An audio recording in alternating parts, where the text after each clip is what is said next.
तो hi friends good morning मुझे शर्मिष्ठा पुणी थे आप नुआ भिडियो नहीं पलि आसी। तो ये चाउल को भिजे नहीं चाउलर चूना ये मुझे रेडी करनेली ग्राइंड करके। तो ये गुड़ देखी पारे तो चाउल ता सहित गुड़।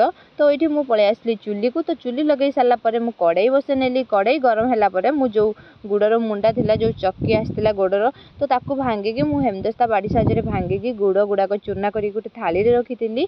ये पाखापाखि 2 केजी गुड़ मुझे नहीं तो सबुतक गुड़ को पकई नहीं।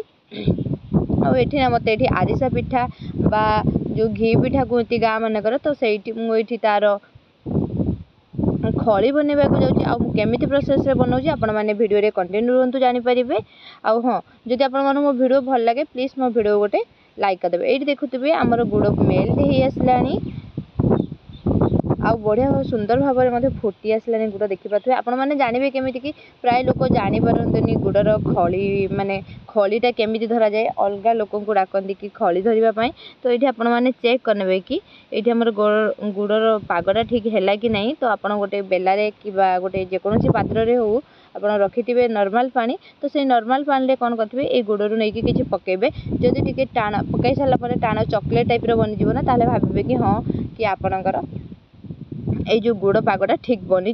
आपण हिसाब से आपड़ जदि खली पाग नरम करने को चाहते ताहले नरम पाग करेंगे जदि हार्ड करने को चाहते तो हार्ड पाग भी करेंगे। तो ये फुटी आस सारापर मुझे कौन कली चाउल चूना जो रखी से सब पकई नेली। तो पकई नहीं सारापर मुझे रखीदेली 4 ରୁ 5 दिन। 4 ରୁ 5 दिन पर ये देखुए खली आमर के पूरा सेट हो जाए। मुझे गोटे टिफिन साहाଯ୍य पूरे नहीं तो ये सेट हो जाए एमती बाहर करा हाथ में खोलिकी बाहर करूँ। तो ये खोलिकी बाहर कर सारापर देखो केते बढ़िया भाव में सेट हो खली ना ये आमर पानिया है जन जनकर खली पानिया हो जाए। आपंकर ये देखो मोर बढ़िया से बनी आठी ना काढ़ी हल्का पानी देकी हाथ साहाଯ୍य माने मेल्ट करने को पड़ो चकड़ा पड़ो एमती भाव में। तो चकड़ा द्वारा कौन होता है कि जदि टेला अंश किसी थाए तो सहीटा खोली जाए। तो ये आमर टेला अंश ना बढ़िया भाव में पूरा चकड़ी नेलुणी आम ये। तो चकड़ी नहीं सारापर पूरा प्लेन करदे। प्लेन करदेकी गोटे आम साइड को रखी नवा।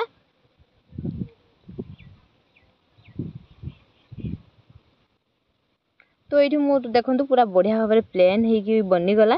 तो चलतु ए मुझे हाथ में आपण बनई देखो। तो देखो तार गोला बनईदेली। गोला नहीं सारापर हाथ में एमती आपने बांधि पारे नचे गोटे कदली पत्र नहीं आसबे। तो ये मुझे कदली पत्र नहीं आसी देखिपे। तो कदली पत्र में कौन कली कि तेल लगेदेली। किसी तेल लगवा द्वारा कौन होता है कि जो आमर जो घी पिठार खलीटा ना से लगी न था पत्र में जहाँद्वारा कि आमको सहज होता है। मुझे एमती गोला करके आनी पकई दूसरी हाथ साहाଯ୍य एमती माड़ी दूसरी जे सी तार बढ़िया गोल होगी बनी जाऊला। तो आपण मैंने देखुए तो ये मुझे ढेर सारा बनी सेमती भाव में आपण हिसाब से आप चाहिए बड़ बड़ आरिसा बनई पारे चाहिए छोट छोट आरिसा बनई पारे। मत ये मीडियम साइज आरिसा बनईबार थिला। तो यहीपरी भाव में मुझे सबुतक माने कदली पत्र जो थिला से पूरा टोटाल बनईकी पूरा फुल करदेली। ये मुझे पलि आसली काठ नवा। तो काठ नहीं पुणी कौन कली ना काठ चुलीटा लगेली। मुझे खलीटा धरी तो चुली लगे पुणी एवं मुझे कड़े बसई नेली। तो कड़े बसई नहीं सारापर एपटे मत कौन कराला तेल गरम करा पड़ा। तो तेल को प्रथम मुझे गरम करनेली। तो ये गोटे पैकेट गोटे केजी 1 केजी पाखापाखि नहीं कारण मत आपने जानते ये जो आरिसा पिठा ना अधिक तेल टाणे। तो से मुझे 1 केजी पाखापाखि तेल पकई देती। तो पकई नहीं तो सबुतक खली मत आज करवा ना कि छाणीबार थिला जेहेतु वीडियो बनईबार अच्छी।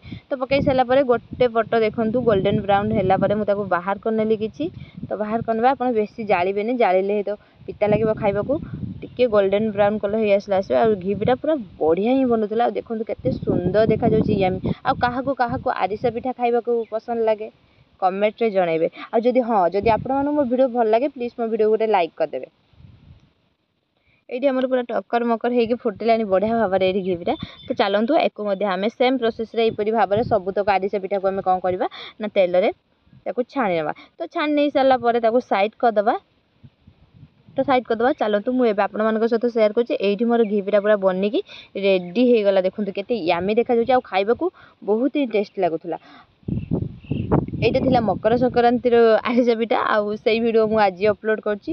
ଆଉ ଆପଣମାନେ କାହା କାହା ଘରେ ଏମିତି ଆରିସା ପିଠା ହେଇଥିଲା କମେଣ୍ଟ ମାଧ୍ୟମରେ ଜଣାଇବେ।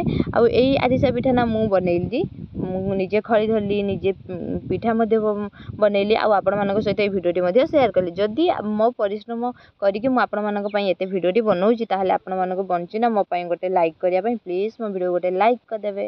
ରହିଲି, ଜୟ ଜଗନ୍ନାଥ, ନମସ୍କାର।